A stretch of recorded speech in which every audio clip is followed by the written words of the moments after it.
this segment, we're going to look at firearm threats from the front to the high area, to your head. Basically, you're staring down the barrel, we'll call this situation.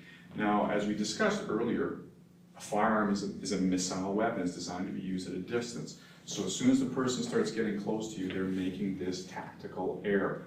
Why are they doing that? They must want something. They want to intimidate you. They want to rob you. They want information, whatever. So there's a reason why somebody's going to come this close to you. Now, these kind of threats, although they're tactical errors, are very, very common. The person wants you to see the weapon. They want to have that power. They want you to be fearful. So it's very likely they're going to stick the thing right in your face. All right? That's the situation we're looking at. Now we have secondary considerations. How is the person using this weapon? Trained people have a couple of differences. Number one, they're going to have their finger along the side of the weapon like this. This is standard in all firearm safety so that there's no accidental discharge.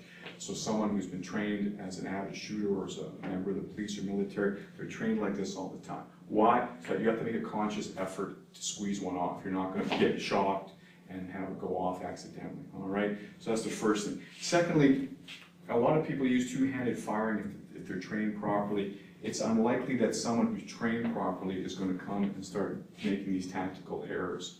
So let's begin with more street situations.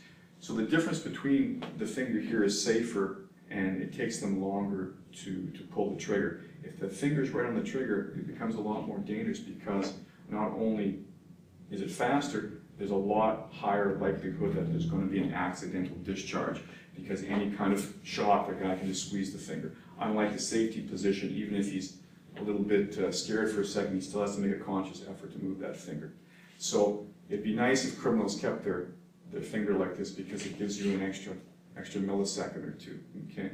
But they're likely to have the trigger on the finger on the trigger. So let's begin with these scenarios. Secondly, you see this a lot in training. Why would his arm be fully extended? Again, let me bore this for a second. That's usually due to training. You want to look down your sight. That's why you have two-handed or one-handed. Now, a person may do that, but again, you know, when you're really close to someone, this feels fairly awkward, and I don't need my sights at this range. So we'll look at that in a minute, but again, we're trying to simulate real-world situations. So someone is more likely to have a bent arm like this, and we'll work our way out like that, okay? However, let's start with the bent arm, and we'll look at, I should start with a straight arm so I can show you again the difference between the old school and the new school. Now, if we look at the old school situation here, he's got a straight arm here. Yes, there's a firearm at the end of it, but the idea is the same. So when we look at jiu-jitsu, if he's straight arming me for whatever reason, he's pushing on me, he's grabbing my neck, we already have a response. This arm lock, this straight arm lock on the elbow, known as a wakigatami, which is an armpit lock, is a very well proven standing self-defense technique. It's one of the better standing locks, and I can break his arm here, I can take him to the ground. So that is how the old school defense would look like. The guy puts it on your head, you're going to get out of the way, you're going to pull him, and you're going to put the armpit lock on the same way as you would here. The difference is I can also start doing this kind of thing. Okay, that's taught, that's standard jiu-jitsu, both Brazilian jiu-jitsu, combat sambo, and other systems of jiu-jitsu. Why? Because they're already proficient with this lock.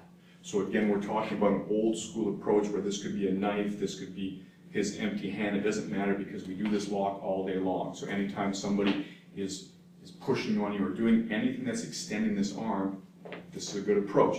So the first thing is, again, if it's interchangeable, this could be a knife, so that's why they work against the wrist. We're not going to work directly against the weapon, although there's versions of this in the new school that I think are better, and we're going to look at that in a minute. But if you're a jiu-jitsu person, you already know what to do. The first thing is I need to get out of the line of fire and the field of fire.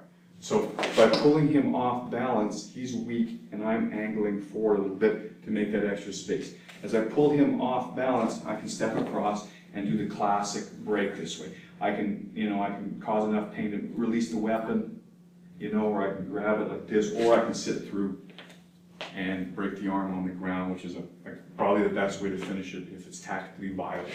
Okay, so again, the only difference between this and these pushes and grabs that you've seen is you can't telegraph the motion. You don't have that luxury. You got to make sure that you get out of the line of fire, out of the field of fire, smoother.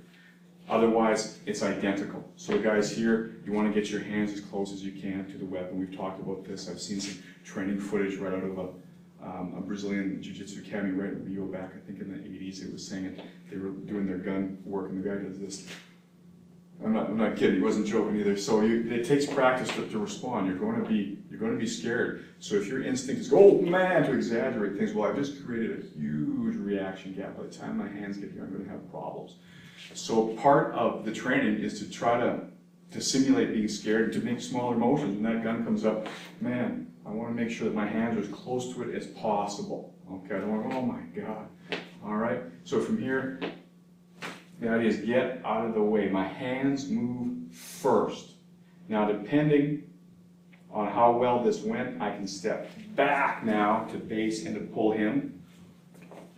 Or you don't usually do this with the basic arm lock, but sometimes it's better to move to my left just after. Why? Because it creates more space between me and the firearm. I want to make sure I'm out of the field of fire, not just the line of fire. All right? But traditionally, to make this arm lock work, it's pretty simple. You step back and pull him. As he loses his balance, his arm becomes weaker, so it's a lot easier to straighten it out. And you step across and you finish the lock this way. With the firearm, you can start twisting it that way. Okay, and it'll come out. All right, so that's a pretty standard old school one that can work with a knife, with a gun, whatever. All right.